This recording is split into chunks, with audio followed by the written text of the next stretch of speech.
Welcome back. It is Wednesday, May 11th, 2022. I'm Justin Bogart, your host today for the Real Estate Note Investing Be the Bank broadcast.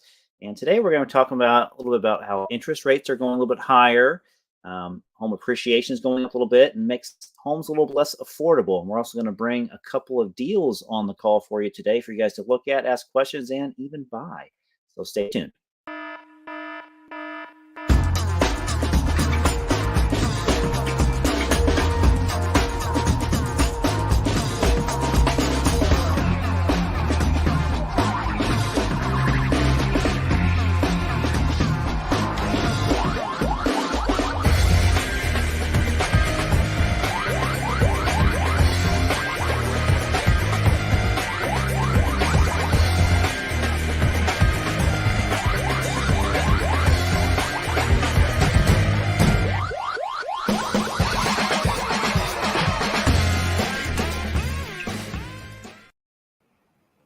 Richard Louise Thornton, how are you? Pretty good, sir. And you? It is a balmy 90 degrees here in Indiana. Don't rub it in. I'm in California. Justin is in Indiana. It is sunny in California, but it's only 55 degrees, folks. In northern Petaluma.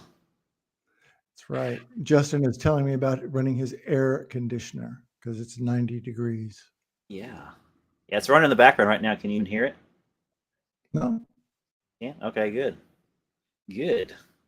So, Richard, we've my opener there was talked a little about the rising interest rates and stuff, and how homes are becoming a little bit more challenging for the average borrower, if you will.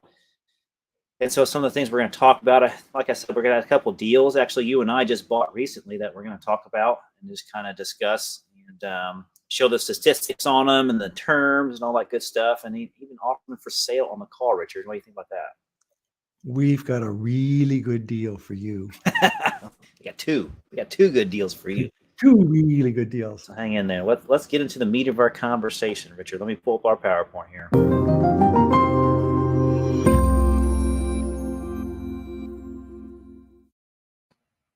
Did you notice during the opener, like the video kind of sped up and then slowed down with the music? I don't know if you caught that, but I heard that and it was kind of throwing me off. Like, what? That ticker is going down pretty quickly. But you didn't notice that? Yeah. You didn't? Okay.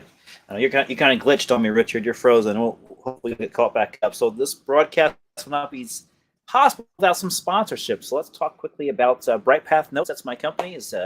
Reach me at justin@brightpathnotes.com, and we've got the deal to make your cash flow is what our slogan is. So come for us for all your note deals.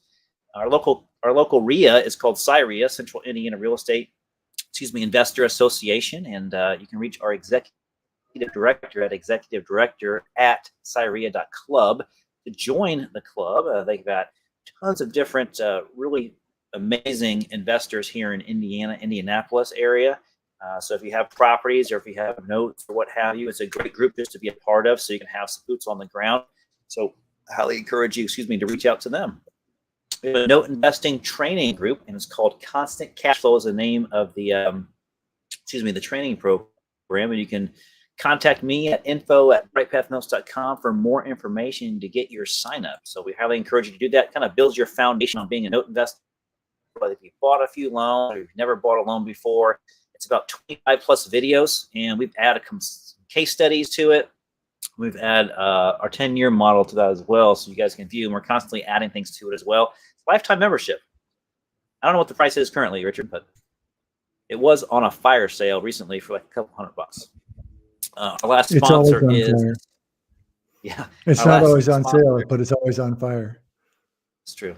Our self-directed IRA customer sponsor is New View Trust Company. They're somewhere in Florida. I want to say the Orlando area, but I don't think it's right. Anyways, if you email new accounts at newviewira.com and you mention this broadcast here, the Real Estate Note Investing Be the Bank broadcast, they're going to waive your setup fee for that. So they handle, Roth accounts, they handle traditional accounts, 401ks, IRA, Coverdale accounts, the educational accounts, the health savings accounts as well.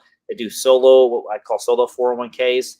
They do all sorts of things for retirement accounts, and you can use those to invest in notes where you can lend on real estate and stuff like that. That is our sponsorship. So this slide is just for our Cyrea members that are part of this or the replay. And they encourage you to follow them on Facebook at Indiana Cyrea, on LinkedIn and Instagram. And they also have a YouTube channel that anyone can go to. Take your smartphone out, take your camera part of your smartphone, hover over that QR code. It should pop up a URL link for you to log in to get your PHP credits. I think you just put your first and last name and your email address, and it gets you the PHP credits that you are looking for. Thank you, Richard, for putting that URL up there. That's http://bit.ly/Cyrea notes. Okay. My podcast is called Be the Make Podcast, which Richard's been on many a times, and you can look it up on any podcast directory: iHeartRadio, Spotify, Stitcher, Intune, Apple Play, whatever. We also record the video version of it on the YouTube channel, the Bright Path Note YouTube channel, so you can come check that out. If you're watching this video now, you're probably already on the YouTube channel, so you already know that.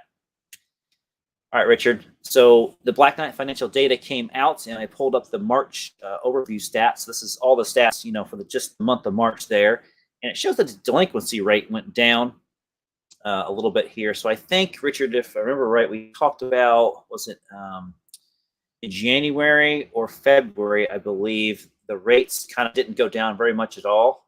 And we kind of talked about that, and we said it had a lot to do with the foreclosure starts being really big. Like in January, I think there was a big push of foreclosure starts. Is that ringing a bell? It does.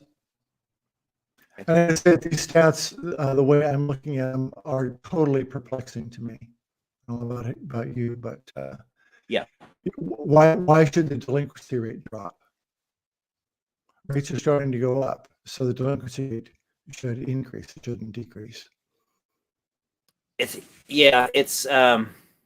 don't know either. I didn't dig a lot into this data. I just kind of threw it up there.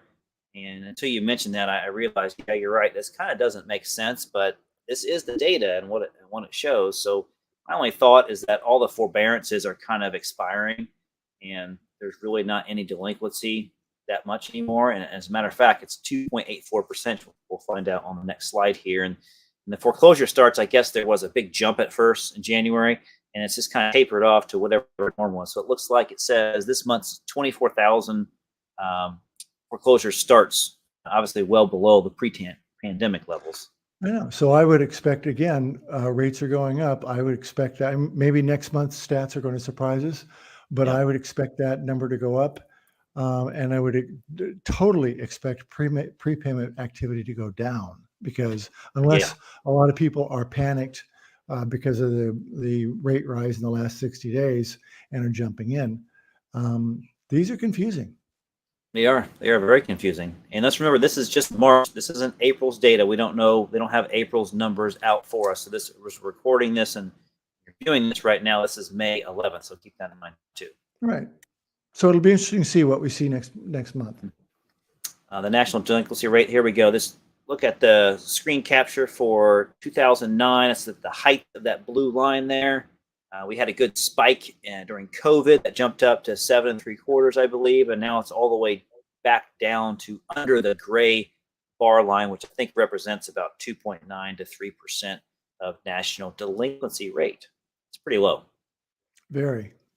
Historically, I don't know where that rate's amongst historically across the data that they've been recording this, but I'd imagine it's pretty darn close to being a record low.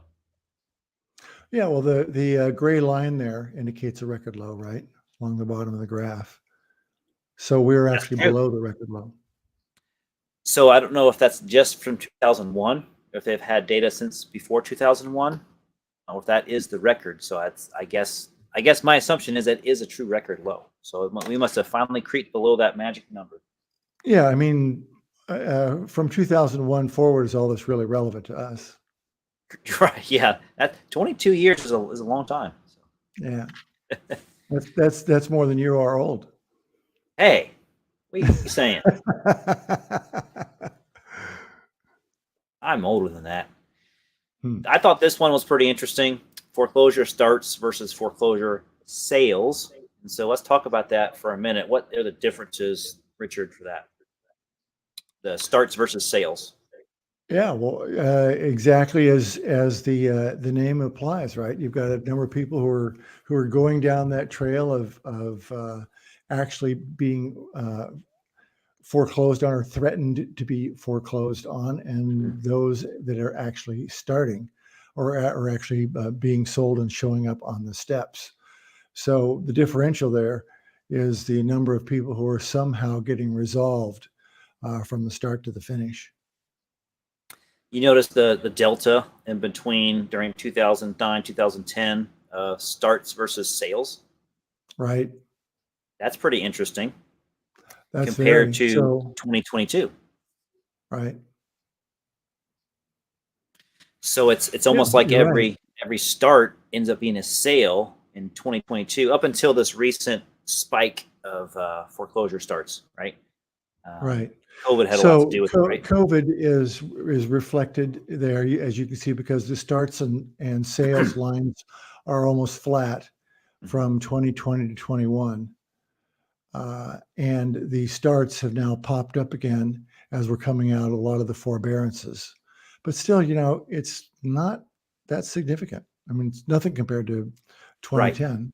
Yeah, this graph shows exactly like this is nowhere near doom and gloom like it was in the past. So Yeah. So unless the starts line jumps dramatically. And when I say dramatically, I mean up 50,000 from something we're seeing here over the next 2 months. We're not going to see a tsunami. right.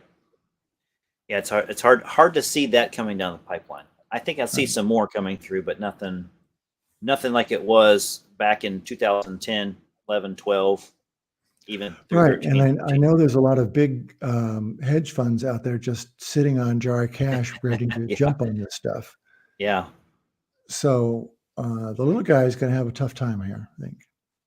So why would we have low numbers in sales during a month year? Let's just pick the 2011 timeframe versus the start. So you think that has something to do with the loans getting remodified, paying off, them getting some forbearance? But there must be some good reasoning why there's a large chunk of numbers there that indicate something happened that they didn't go all the way to foreclosure sale. Yeah. I would bet that a lot of them are called short sales Mm-hmm. because there was a lot of short sale activity during that period. That'd make a And lot of I'm sense. seeing some of it now, but not that much. Yeah. Out in California? Oh, yeah, a lot in California. Matter of fact, they even had a little bit of here in the San Francisco Bay Area, they had a little bit of a racket. They had group of guys, about 10 guys, and they'd go to auctions and they were bidding against either, but they'd say, you take this one and you take this one. And so that the prices wouldn't get driven up and they got caught. They must have had some serious dough behind them. Yeah. Yeah, I mean, that's a little bit of why I got out of flipping is because Yeah. just to buy in, when I started, I'd have to buy in at 300,000. I'd put 150 in, and I was making great money because I'd buy it for three, put in 150, and sell it Yeah. for 550 or six. So that was great, and I do all Right. that in 4 months' time. But you know, make one bogey, and I did have a couple of bogeys, and they hurt. Yeah. Yeah. You can go the other way on the needle pretty quickly, right? That's right. So, anyways, anybody out there on Facebook, Instagram, Twitter, LinkedIn, Facebook, whatever feed I have going out there right now, if you have a comment or if you have a question, please don't be afraid to enter it in there. If you just want to say hi, how's it going? Or hey, you think, Richard, I can't believe you're wearing a sweatshirt in California when it's 90 degrees in Indiana. Like that's That's fine right. too. Put your comments out there. We'll read them. We may read them during this part of it, or may save them towards the end when we have more of a Q&A at the end. We'll call it after party. I just want to let you guys know. Put your comments in there. We will read them. All right, Richard, let's go to the next slide here. All right. So getting into the fact that we have low foreclosure starts, we have low foreclosure sales, we have higher interest rates, as you can indicate there on the See the indicator on the green line, it's already creeped up to about 5%. Remember, this is March data. We know as of today, Richard, you and I both know it's more than 5% interest rate. Right. And then the national payment to income ratio is already over 31%. So it would say that the median priced home, median priced income, it takes 31% of that income to make the median priced payment on a median priced home mortgage. Right. So this is predicting what we all already know to be true, which is that refis and home sales are finally slowing. That was in the Yep. paper today. No great science there. Guess what, folks? Rates are going up. People can no longer qualify. Yep. And that's only going to get worse. I mean, didn't the Yeah. Fed just announced another increase? What was it, last week or something like that? Yeah, I think so. Getting into that payment factor, Richard, we can talk about the actual dollar amount. When we look in 2006, I'm kind of squinting so I can make my imaginary line there. So it's about $1,370 it took the average priced income for the average priced home to make that mortgage payment. Now it's, excuse me, $1,800 and almost $10 as of looks like April, actually, the end of March in April, 2022. So if you think about it, that is a huge swing. You can say, well, gee, Yeah. it's not quite $500, but median income for the entire U.S. is only 33,000. A lot of people don't realize that. And those are last year's stats. Yeah. So that's $6,000 a year on a $33,000 median income. That's huge. It's huge. It almost doesn't make sense, which makes seller financing a definite strong possibility. That's right. So Richard and I are doing a lot of seller finance, or buying a lot of seller finance paper from individuals that create seller finance paper, carry back the owner financing when they sell the real estate. And we're seeing more and more of these opportunities, and we're seeing more of them having to sell it on seller financing and then wanting to cash out of it as well, so they can go deploy money elsewhere, wherever they think they can earn a better cash flow or better return on their investment. So this is something that's not going away. I see this being a really strong market, Richard, probably for the next 3 or 4 years, pretty easily.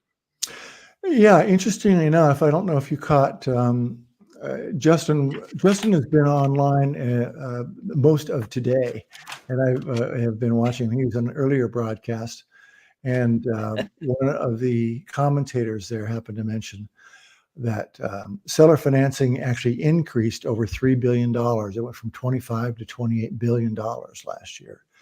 While that's a trickle compared to the national market, that's huge. I mean, when you consider this loan size, and I think that'll increase even more this coming year. Yeah, I look forward to it. And actually, we're participating in some of that as well. We're becoming some seller financiers. This stat came from the Mortgage Monitor side of Black Knight Financial Data, and so it's got a lot of colors in here. But the only one that makes sense to us right now is just looking at the 30-year FHA and the 30-year conforming loan. So if you look at the very top of the table at the bottom, the current rate is 5.42 for a conforming loan, and it's gone up. The delta has been 63 basis points in the last month. And then if you look at the delta for the last 12 months, it says 225 basis points, which Richard educated us of last time and told us that's really like 2.25% increase, right, Richard? Yeah, I mean, that's huge. So basically, what this isn't telling us is probably, I would say 200 of those 225 came in the last 4 months. Yeah. They're not giving us a 4-month number here. Yeah. So look, at the end of December, yeah, it definitely looks like it started to go up the roller coaster right there. Yeah, temperature's rising here, folks. Temperature is rising. In Who knows how Indiana. high it'll go? Yeah, in Indiana. In Indiana, yeah, Not California. Whew, it's getting hot in here. Getting hot in here. All right, if you guys have any comments or questions about the market data, the note industry data right now, go ahead and chime those in. We'll be happy to answer them for you. What we have next, Richard, is we're going to talk about a couple of assets that we just actually bought, not last month, but I think it was in March that we bought them. And we'll offer them for sale. We're going to talk about them a little bit, just kind of show you kind of our method to our madness here about how we approach these deals, why we bought them, why we thought they were good deals, and to see if you guys want to get into one. So without further ado, let's talk about sale. Notes on sale. You do that quite well. Thank you. Where the echo's coming from? It's weird. All right, good old Reedsville, North Carolina. It's a performing first lien DOT. For those of you that don't know, DOT stands for deed of trust. It's just like a mortgage, except in some states they call them a deed of trust. And the main difference between a mortgage and a deed of trust is the power of sale clause and the fact that somebody, a trustee, is holding the deed for you as well. A good explanation? Good explanation. So in California, you have all trust deeds. You don't have mortgages, correct? We have both. Oh, you do have both. Okay. Mm-hmm. But mostly our deeds of trust or our trust deeds, yes. So what is the difference? In a trust deed and a mortgage? Right. Yeah, they have a trustee involved, and there's a power of sale clause that's invoked in there, so you don't have to go through a slow judicial process with Correct. a turnover with foreclosure. Correct. Good answer. All right. I don't deal with too many deeds of trust, so that Richard has more experience with deeds of trust than I do. My state in Indiana, we're mortgage, and most of the states around me are mortgage in Indiana or near Indiana. So North Carolina was kind of fun for me to get into these. So let's look at this home. Everyone likes to see the picture first, Richard, so we might as well show it first. So this is a nice little piece of land here. It's got a couple of manufactured homes on them that are affixed to the land. You can see the one right out there in the distance, Richard. It's got the barn side view there. That's the one we're looking at. It would appear to have possibly a metal roof. I don't know. I can't tell from this distance. Maybe we can get our binoculars out. We can zoom in there. Looks like it's got a 5-mile-an-hour speed limit sign through there. That's a good sign. Mm-hmm. Got some new fixture there. Not fixture. There's new. I'm gonna call it a porch on the front that's been added to it. Right. As you can look from the street view, you can see there's one off to the side. That's not the note that's secured against it. It's the one in the back. And then also notice there is I should have circled this for the map, but right above manufactured home, there looks like some sort of pole barn or something. That's a part of the property as well. Mm-hmm. Justin, this does not have this feature, but I found this out about 2 months ago, and I thought I would just bring it up here.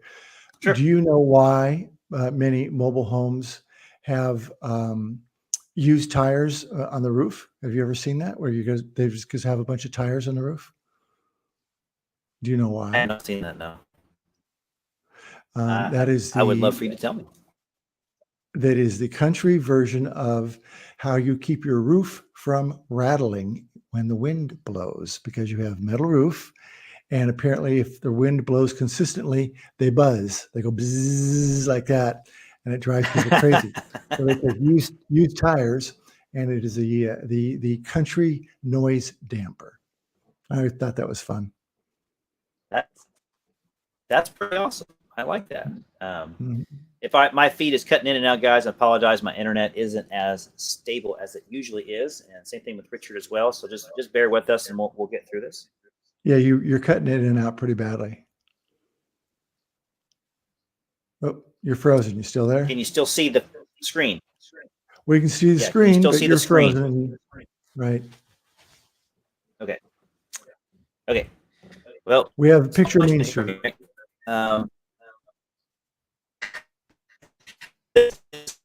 View of it, and you can tell it looks pretty clean. Here, it's a community of about 15,000 or so people, and so that's what we're working with here.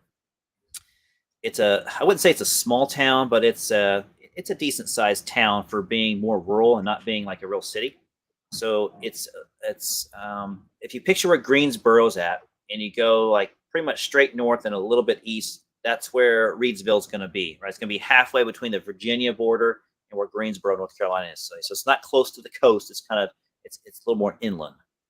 Is this Main Street? This Main Street? I don't know if this is Main Street or not. I didn't dive that far into it. but Okay. it is in the town. Okay. Okay. All right. So let's talk about the property itself. It's a 3-bedroom, 2-bath. It's about 1,000 square feet. It's on 7 acres, which is a pretty nice little kicker there. So it's Hmm. got a lot of woods there for them to play in. Maybe they're paintball people and they play some paintball in there. It's built in 1988 and it's valued at about $100,000. I like it. All right. So the borrower, when they created this loan, I'm sorry, when the lender, excuse me, created this loan, it was about 10,000 down. So it makes the loan about 65,000, which means if you do the math, it was about $75,000 purchase price. The rate is a 0% interest rate. The term is for 60 months, and so the principal payments for 1,083.33 for 60 months. So if you multiply that out, it should equal 65,000. As of today, the current balance is 54,000 and some change. So they got about 50 months left. So Richard, they made about 10 payments so far, and that's kind of where we're at with this loan. Hmm.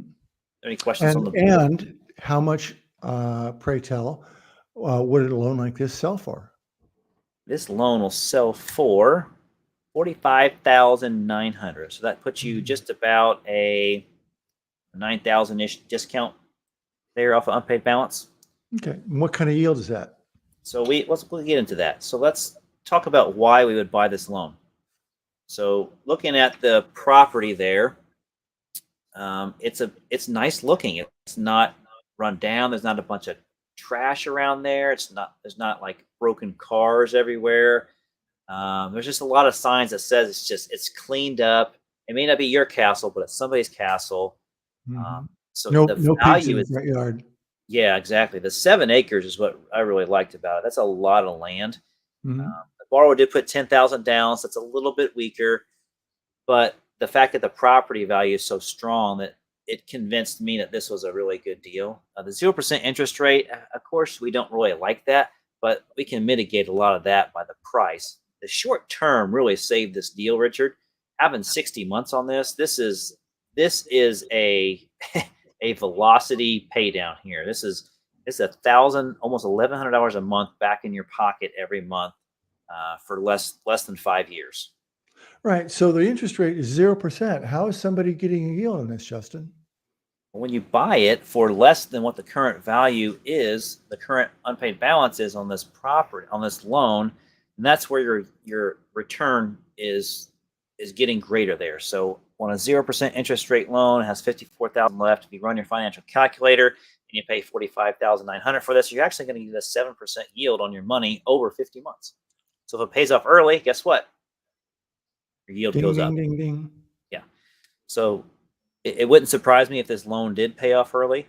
If this borrower is that agreed to a 60-month term with these high of payments, there's some money coming in there. There's something's good about it. So we liked it. We saw the pay history. The pay history was strong. They were making their payments like clockwork.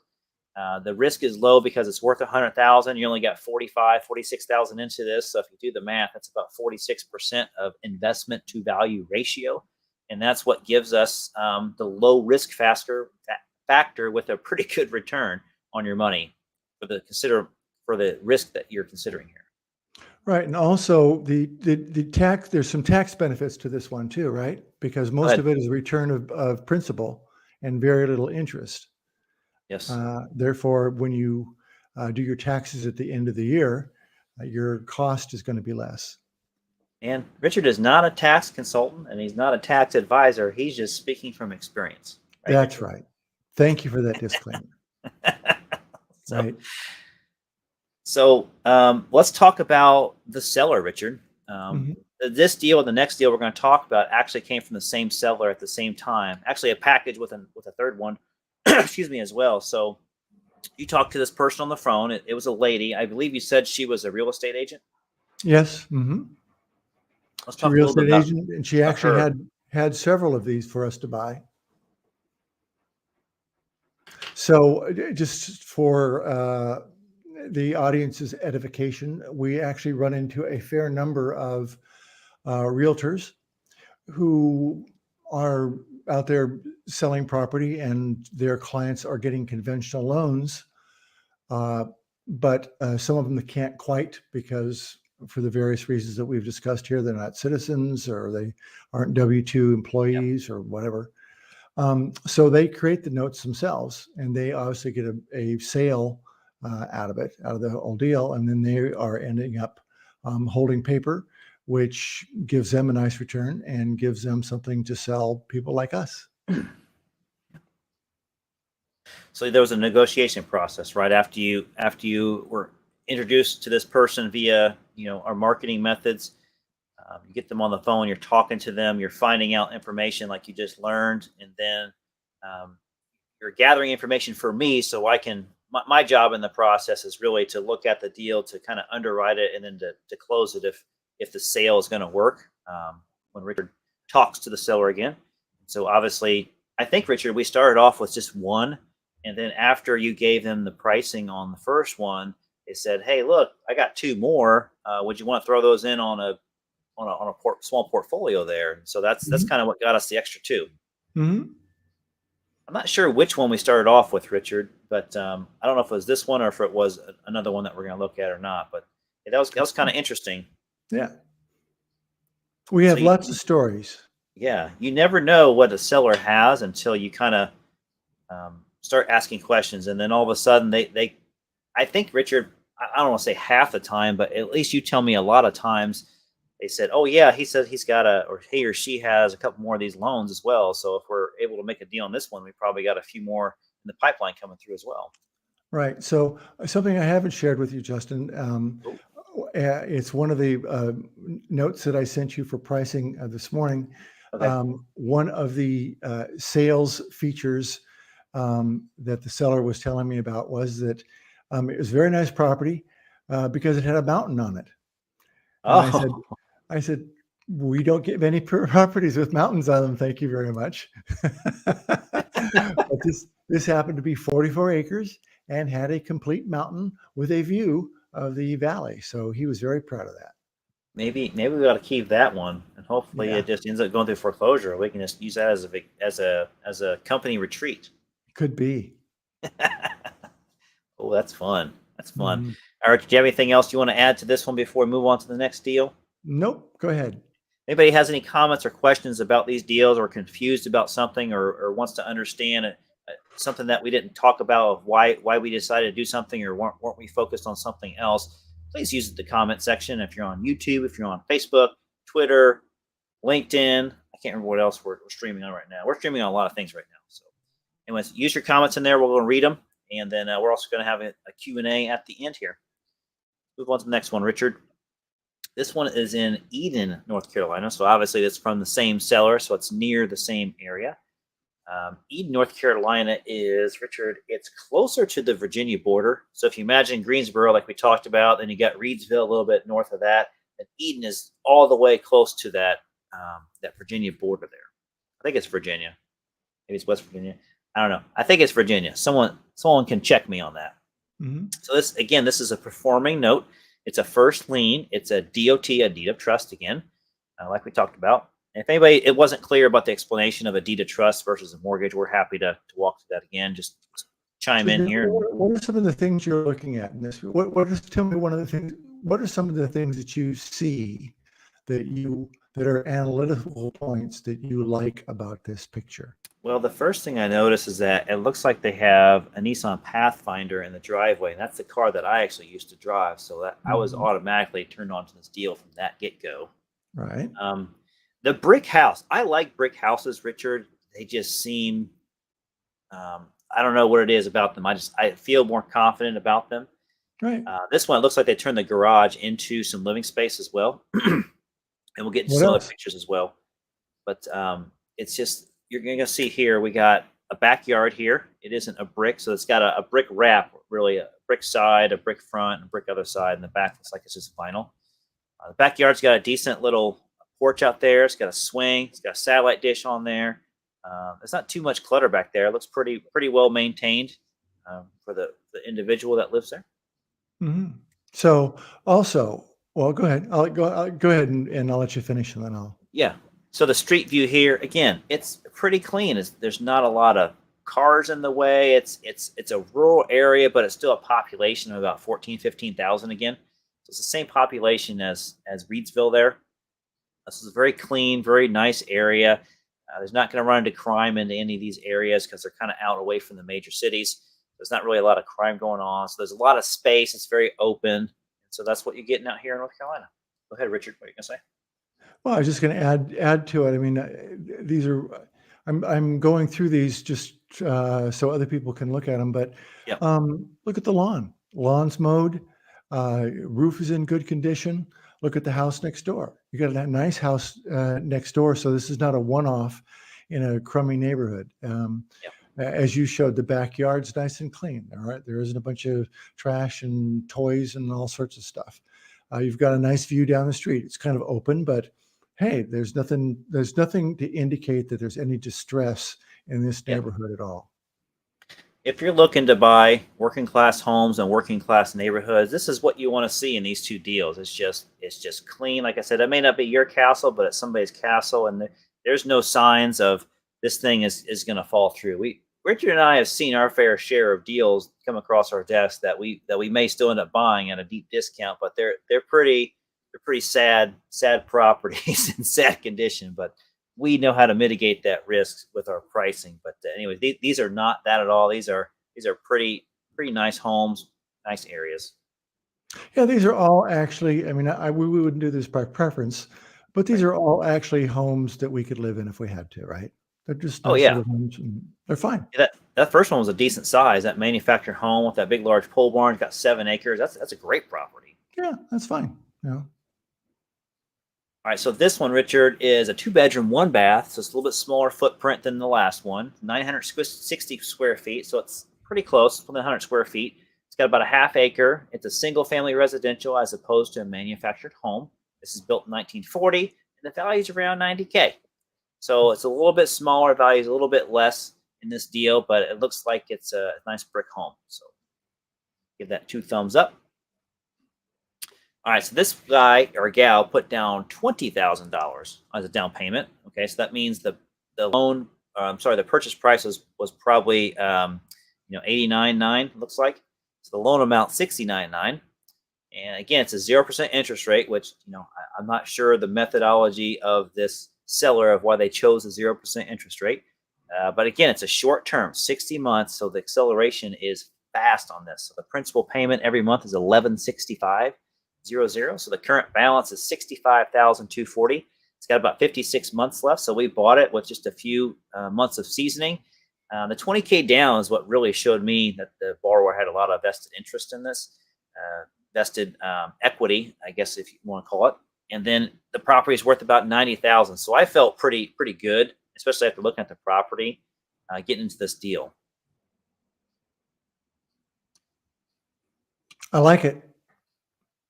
So this one we can get into for $55,500. Okay. So and that'll give me about a what yield? So this is again about a 7% return over the next 56 months. And again, if it pays up early, it's only going to go up higher. That would be nice to put into your self-directed IRA and absolutely just sit on for the term. You got the 60 months. Okay, you got 56 months left. That's a nice little deal. And when you look at it in terms of self-directed IRA and what it would be on a taxable as opposed to tax exempt, which this would in a self-directed, you're probably looking at about a 8.5 to 9% yield in actuality. Yeah, that's true.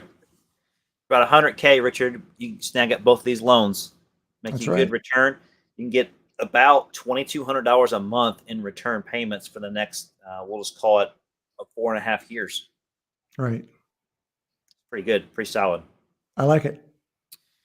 Does anybody have any questions about these 2 deals that we showed today that we bought? We're happy to talk about why we bought them. Like I said, Rich, I'm not sure if this is either one of these 2 is the one that we started off with, and then we end up getting the other 2 because of it. But the seller actually, on a couple of them they did, and maybe it's these 2, I'm not sure, but they actually put it in their LLC name too. So they got a little smarter as well. So this real estate agent, she, not sure why, I think it was a she, they chose a 0% interest rate, but it kind of doesn't matter because when you buy this stuff at a discount, the rate really doesn't matter. It's your risk and your return on your investment. So all these factors are really positive. The property values are pretty high compared to the loan balances. The borrowers put down pretty good down payments. This one put down a really good down payment. The other one put down an okay down payment. And so all these factors are reasons why we definitely bought this, and we're happy to keep them as well. But we're offering Right. for sale because we're in the business of selling notes. Right. So, and you can also say, well, why would somebody give a 0% interest rate? Simple answer is we really don't know. But if you think about it, the realtor who did this was fairly savvy. So I suspect that she was looking at it and saying, gosh, it's only a 5-year transaction. We're not Yeah. going to get that much inflation. If it makes it work for my sale, she was probably making a commission. And as it turned out, she was able to package this with the two others. And the reason she sold these to us is because she had yet another deal that she wanted to go ahead and take the proceeds from these and Yeah. buy. So she really made on her money, she really made money 3 times. In other words, Yeah. she rolled that money over and over and over within a year's time, I might add. So if you look at her actual yield on the probably 50,000 or so that she had in these, that's pretty good. Yeah. Yeah, you're right. I like how you brought that up, how she rolled it in there. And then her time value of money deployed was very short. So she was able to buy these properties, put somebody in them, get this closed, and then turn around and sell them to us and then cash out of them. So yeah, she definitely made a capital gain, whatever her delta was between what we bought it and then versus what she had left in it. So she definitely came through smelling pretty good. Right. So a lot of people can use that as a strategy um, in their note practices, right? I mean, I know that when I sell partials, one of my strategies is that, let's say I have a $50,000 payment, I want to roll that 3 different times. So I can use those funds. If I can buy 3 different notes and sell those notes to different clients or the same clients, 3 different times, then I've really got 3 times whatever my yield was on that, and make some pretty handsome returns. Yeah, absolutely. All right, so there you have it, folks. There's those 2 deals. These are deals we come across all the time. We're going to continue to show you guys some more deals for sale for the next couple of months. We definitely, Rich and I have bought several deals the past couple of months here, so we're anxious to show you guys kind of what's here. And if you're looking for inventory, we've got some inventory. We've got some solid inventory. We're pretty transparent about what happens in these deals. So there's no fluff about it, Richard. This is the meat of it, and we consider them really good deals, and they're great buys for someone, especially wanting to get something steady Eddie. And it's shorter term. You're not locked in for 20 years. You're only locked in for less than 5 years. Right. So, would we sell these as whole notes or hypothecate them? So the idea for these is to sell them as whole notes. We could hypothecate them if we wanted to, but the terms are so short that the math just works out better in everyone's favor if they just buy the whole loan. Mhm. Hypothecations we're usually doing 4 to 5 years anyways, so it just makes more sense just to do the whole note. Right. Good deal. I like these deals. All right, buddy. We're going to go ahead and transition into our after party Q&A. So if you got questions, you can still put them in the comments. It's not too late to do that. If you want to say hi or make fun of Richard because he's cold there in California right now, that's perfectly fine too. That's Um, right. We got it. We'll hit up. I'm always open to being teased. So send us your deals, whether you want us to buy them or whether you want us to give us some feedback on your deals. We're happy to do that as well. Again, take your smartphone out of your camera over the QR code. It's going to come up with a link. That's a way that you can kind of feed us some information about those deals. We can look at land contracts, contract for deeds, note and mortgages, note and deed of trust like we did today, even lease options. So any of that stuff, it can be land or it can be single family as well. We typically want to look at first liens and not second liens, but we'll look at wrap notes as well. So send us those deals. And if you need help with the QR code and it's not working, just email me at justin@brightpathnotes.com. I'm happy to give you my information or a different way to get to that link so you can upload your information to us. And lastly, before we get into our after party here, the next note meetup or our note broadcast is going to be Wednesday, June 8th from 6 to 8 p.m. I will be on vacation, but I'm planning on being on with you, Richard, that Wednesday evening. So hopefully my reception will be good and I'll be able to help you showcase our next deal that we have available for sale. So you can reach me at justin@brightpathnotes.com. You can reach Richard Thornton at richard@amnotecap.com as well. Don't forget to follow Bright Path Notes on all our social media channels at the Bright Path Notes handle on Facebook, Twitter, Instagram, and you can follow me on LinkedIn and Richard on LinkedIn as well. Richard, do you have any comments before we get into our after party? Take one before we close out. Well, we're not going to close out. Let's save it for our after party here. Okay, let's save that for the after party here. Let's go ahead and transition over. All right. Okay. Hang in there. We'll be back in about 40 seconds.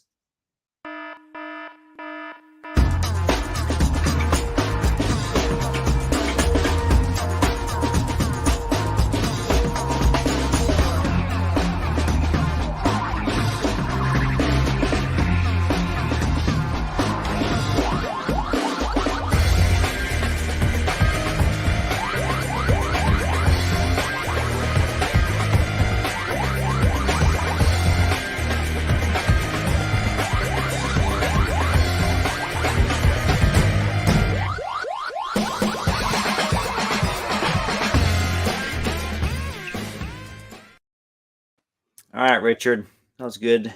Good run today. I know we do have a hypothecation question, so let's go ahead and get right into it.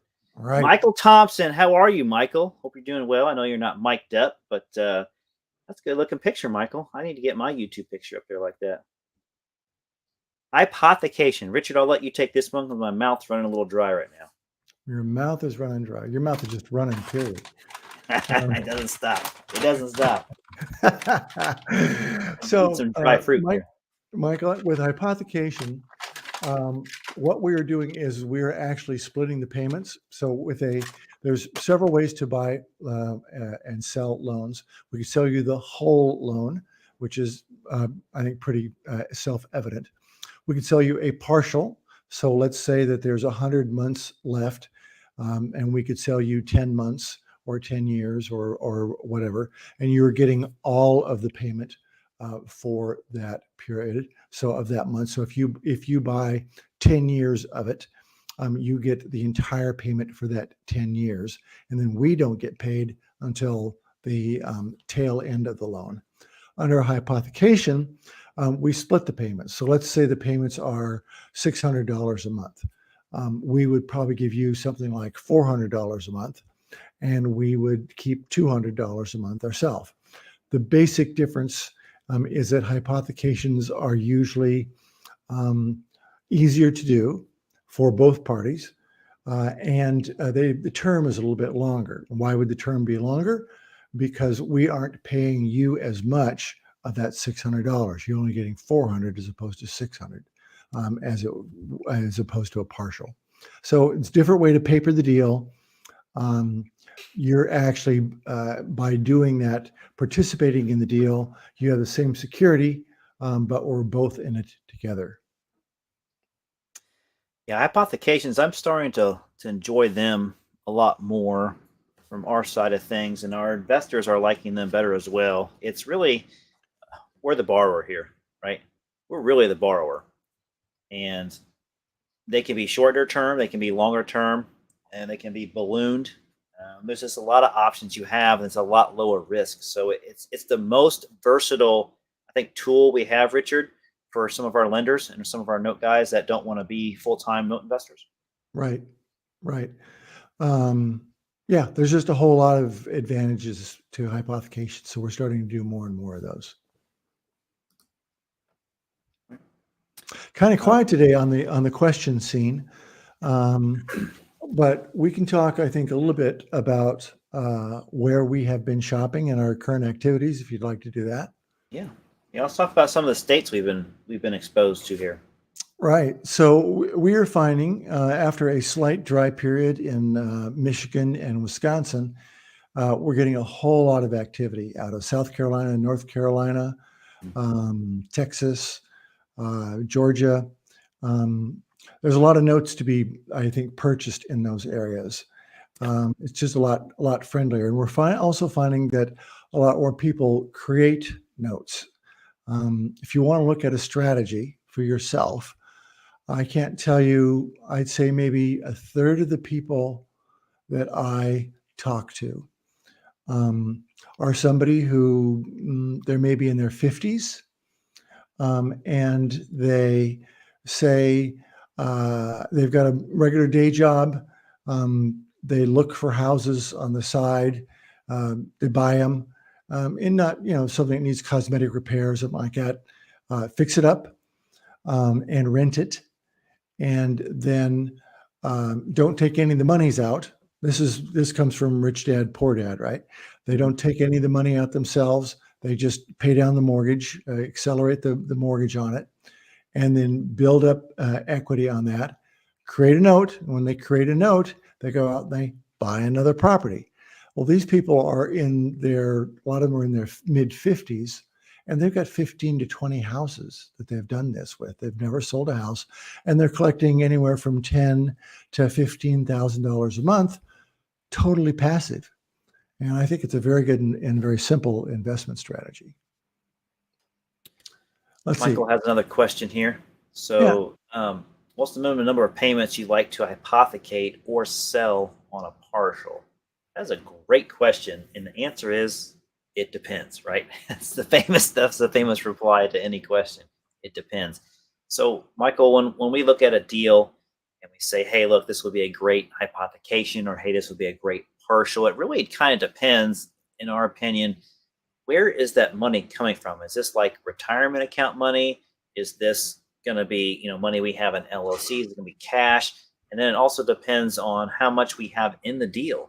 So if we've bought a deal for more of a premium dollar, if you will, if we paid a higher price for it, the hypothecation might be a better option for us because we know we're still going to get cash flow on it. And then whatever our basis is left in that deal, the return on that's going to be a lot sweeter. Richard, go ahead and add to it.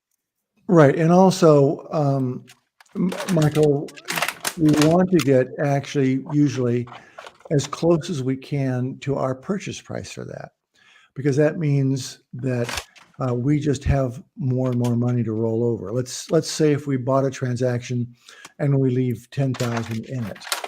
Well, I don't know about Justin.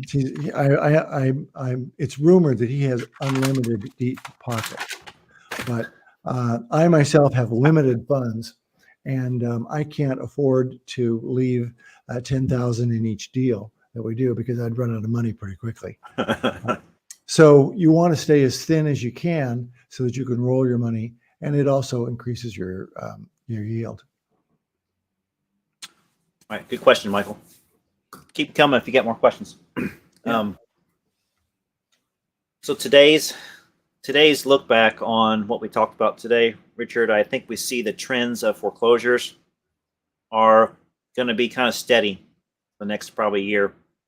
I think it's going to be like a faucet drip, if you will, a slow trickle of foreclosures happening, some non-performers out there. I haven't looked at the bigger hedge funds right now to see the type of inventory. The stuff I have, I think there's a lot of note investors have their eyes on them right now.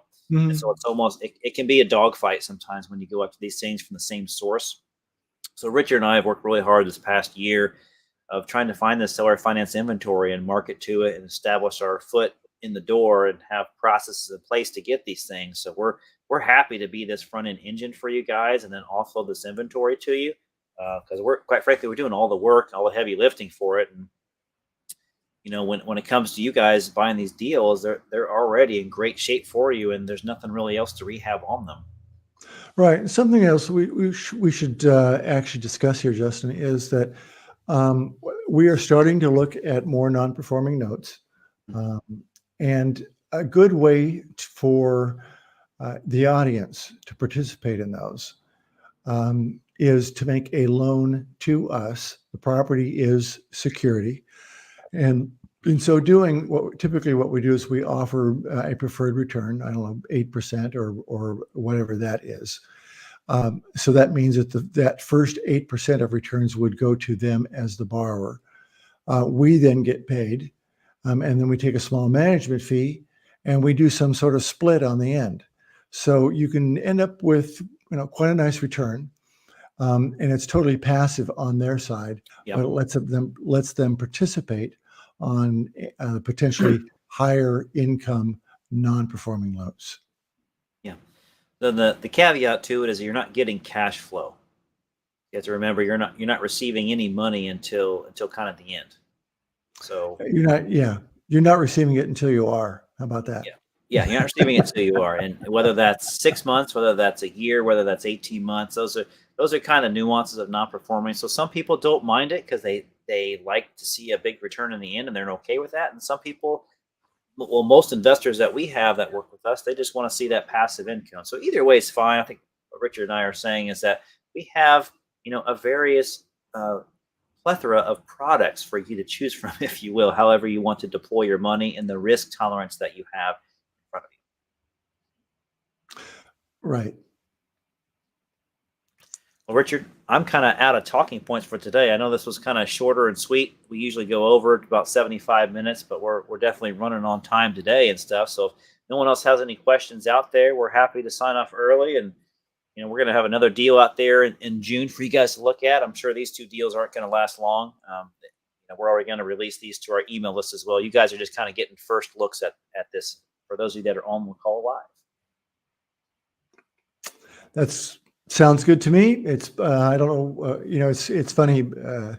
Maybe people are on vacation today or something like that. But we more often than not have a lot more audience response than we did today. But that's all right. Yeah, it'll happen. I think the summertime things slow down a little bit, but right when school year starts, we get picked up a lot more on camera. So, anyways, the rest of the replays are floor. So, we will see you guys in June. Check the replay. Reach out to Richard and I if you are interested in those deals. They may be available. They may not be available.